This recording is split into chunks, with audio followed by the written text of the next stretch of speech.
নমস্কার বন্ধুরা, গৌতমের সাথে এই চ্যানেলে আপনাদের স্বাগত জানাই। চলে এসেছি আরেকটি নতুন ব্লগ নিয়ে। আপনারা এর আগে দেখেছেন যে জ্যোতিষশাস্ত্র নিয়ে কিছু আলোচনা হয়েছে এবং আজকেও কিছু কিছু জ্যোতিষশাস্ত্র নিয়ে আলোচনা এবং তার সঙ্গে ছোট ছোট টিপস আমরা আপনাদের জানাবো। এই মুহূর্তে আমরা রয়েছি অ্যাস্ট্রোলজার ওয়েলফেয়ার অ্যাসোসিয়েশনের কনভেনার যোগমায়া চৈতালি রয়েছেন এবং তিনি কিছু টিপস তো দেবেন। তার আগে আমি একটা ওনাকে প্রশ্ন করব যে আমাদের এই জ্যোতিষশাস্ত্রে এই যে আমরা বিভিন্ন রকমের যে গ্রহ নক্ষত্র থাকে সেখানে বৃহস্পতি যে সেই গ্রহকে কিভাবে পাওয়ারফুল কি করানো যেতে পারে? একদম করা যেতে পারে। সবার প্রথমে বলি নমস্কার, আমি যোগমায়া চৈতালি, অ্যাস্ট্রোলজার ওয়েলফেয়ার অ্যাসোসিয়েশনের ন্যাশনাল কনভেনার। আমাদের যে জন্মছক হয় তার মধ্যে আমাদের যে বৃহস্পতি জুপিটার এই প্ল্যানেটটা বড় ভূমিকা রাখে। কথাতেই আছে দেবগুরু বৃহস্পতি। তো এই দেবগুরু বৃহস্পতি কারুর যদি জন্ম চার্ট অনুযায়ী নেগেটিভ রয়েছে বা নিচস্থ জায়গায় বসে রয়েছে বা কোনো পাপগ্রহকে নিয়ে বসে রয়েছে বা কোনো নক্ষত্রে যে নক্ষত্রে বসে রয়েছে সেই নক্ষত্র রাহুর নক্ষত্রে বসে রয়েছে, যেহেতু বৃহস্পতি রাহুর সম্পর্কটা ভালো না, সেক্ষেত্রে যে ধরনের সমস্যা আসে, আর্থিক সমস্যায় জর্জরিত হয়।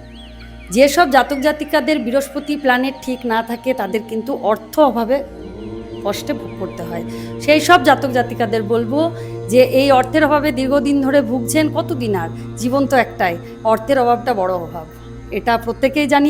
আমরা যাদের অর্থের অভাব রয়েছে তারা তাদের বাড়ির বাচ্চাদের মনের ইচ্ছে পূরণ করতে পারে না। বাড়িতে যত ধরনের অশান্তি মনোমালিন্য দেখবেন, একটাই বিষয়, সেটা হলো অর্থ। যদি অর্থ আসে তাহলে অনেকটাই সমস্যাটা কেটে যায়। সেই জায়গা থেকে আমি ছোট্ট একটা উপাচার আপনাদের বলতে চাই, আপনারা করে দেখুন, তারপর আমাকে জানাবেন, অবশ্যই আপনারা উপকৃত হবেন। উপাচারটি হলো প্রত্যেক বৃহস্পতিবার টানা 21টা বৃহস্পতিবার করতে হবে, কিন্তু যেদিন থেকে শুরু করছেন সেদিন থেকে পরপর প্রতি সপ্তাহে 21টা বৃহস্পতিবার আপনাদের যেটা করতে হবে সেটা হচ্ছে 3টি গাঁঠ হলুদ নিতে হবে, সঙ্গে 3টি কড়ি নিতে হবে এবং আতপ চাল নিতে হবে। হলুদ কালারের শালু কাপড় নিতে হবে, তার মধ্যে বাঁধতে হবে, ওটিকে এক নিঃশ্বাসে বাঁধতে হবে, সেখানে 3টে গিট দিতে হবে। ওটা দিয়ে আপনার বাড়ির যে আলমারি রয়েছে যেখানে আপনি অর্থ রাখছেন সেখানে রেখে দিন। ঠিক 7 দিন পর সেটা আপনি জলে দিয়ে তারপর আবার নতুন করে উপাচারটি করতে হবে। আমি আপনাদের কথা দিচ্ছি, এই উপাচারটি যদি করেন অনেকটাই অর্থ অভাব থেকে সরে আসবেন। তার মানে এই নয় যে শুধুমাত্র উপাচারটি করলে অর্থ অভাব থেকে বেরোবেন। অবশ্যই আমি সবসময় এটা বলে থাকি, কর্ম হলো মেন, কর্মটা অবশ্যই করতে হবে। যদি কর্ম না করেন অর্থ আসবে না। সততার সঙ্গে কর্ম করুন, ভালো মানসিকতা নিয়ে কর্ম করুন, অবশ্যই ভালো ফল পাবেন।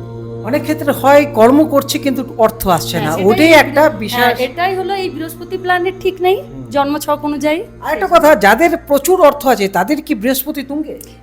না, শুধুমাত্র বৃহস্পতি তুঙ্গ দেখলে হবে না। আমাদের জন্মচার্ট অনুযায়ী আমাদের দেখতে হবে তার লগ্ন ভাব কোথায় রয়েছে, বা আমাদের যে দ্বিতীয় ভাব রয়েছে সেই দ্বিতীয় ঘরের যে অধিপতি রয়েছে, ওনার যে রয়েছে সেই গ্রহটি কোথায় রয়েছে। যেহেতু দ্বিতীয় ঘরটি হলো আমাদের অর্থের ঘর এবং তার সাথে অবশ্যই একাদশ ঘর দেখতে হবে কতটা সে সাকসেস হয়েছে।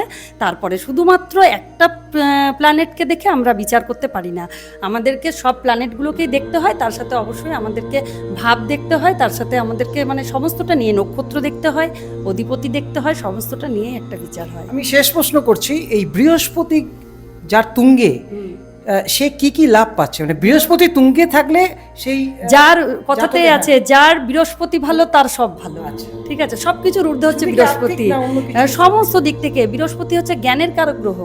আপনার মধ্যে জ্ঞান দেবে বৃহস্পতি, আপনাকে ভুল কাজ করতে দেবে না বৃহস্পতি। যদি কারোর লগ্নে কেন্দ্রস্থানে বৃহস্পতি বসে রয়েছে সেই ব্যক্তি একদিন অনেক উচ্চ শিখরে পৌঁছাতে পারে।